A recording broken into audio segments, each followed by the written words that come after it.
सच्ची सुंदरता। बहुत पुराने समय की बात है। एक बड़े से समुद्र के बीचों बीच एक छोटा सा सुंदर टापू था। पूरे टापू पर बहुत सारे पेड़ पौधे थे। मैदानों में हरी हरी घास थी और हरे रंग के सुंदर फूल वहाँ उगते थे। फूलों की महक से सारा वातावरण महकता था। वहाँ एक बहुत ही अच्छा राजा राज्य करता था। सभी की खुशी में वह खुश होता था और सबके दुखों को बांटकर कम करता था। हर वर्ष वहाँ राज्य के कुल देवता की पूजा की जाती थी और उसके लिए बगीचे के सबसे सुंदर फूल को चुना जाता था। वह चुनाव राजा करता था।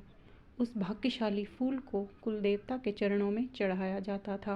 पिछले कई वर्षों से बगीचे के सबसे सुंदर लाल गुलाब के फूलों को इसके लिए चुना जा रहा था। इसलिए गुलाब का पौधा बहुत ही घमंडी हो गया था। उसे लगता था कि वही एक है जो सबसे फूलों में सबसे सुंदर है।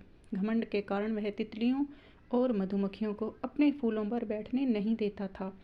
यहाँ तक कि पक्षियों को अपनी डालियों के पास भी नहीं आने देता था। उसके ऐसे व्यवहार के कारण कोई तितली या पक्षी उसके पास आना नहीं चाहते थे। हर वर्ष की तरह एक बार फिर वह दिन आने वाला था जब कुल देवता की पूजा की जानी थी। गुलाब के पौधों को पूरा विश्वास था कि राजा आएंगे और उसी को चुनेंगे। गुलाब के पौधे के पीछे मिट्टी ढेर पर एक पौधा अपने आप उगाया था। छोटा सा, नाजुक सा, उस पर चमकदार पीले रंग के छोटे छोटे फूल उगे थे।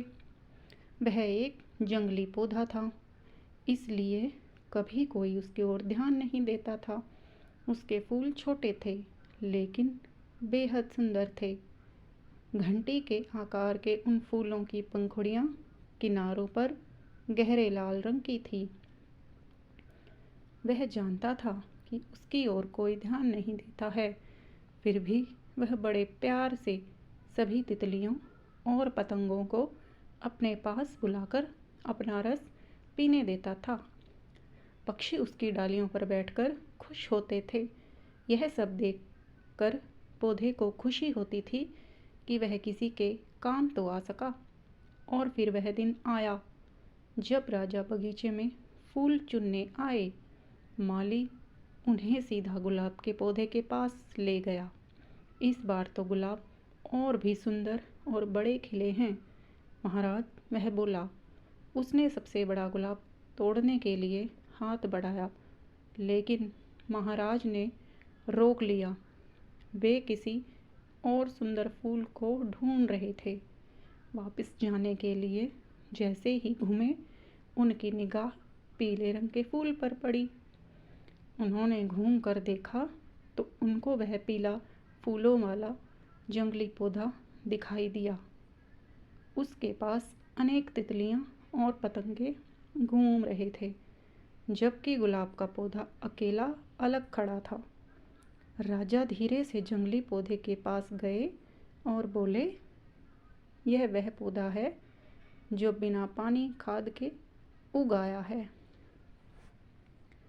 बाकी सभी पौधों का माली विशेष ध्यान रखते हैं, समय से पानी देते हैं, खाद डालते हैं, काट छांट करते हैं, इसलिए वे इतने सुंदर हैं।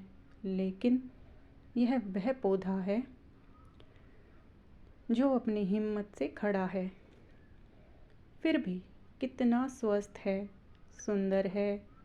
सबसे अच्छी बात यह है कि इसके अच्छे स्वभाव के कारण सभी तितलियां उसके पास आकर बेहद खुश हैं।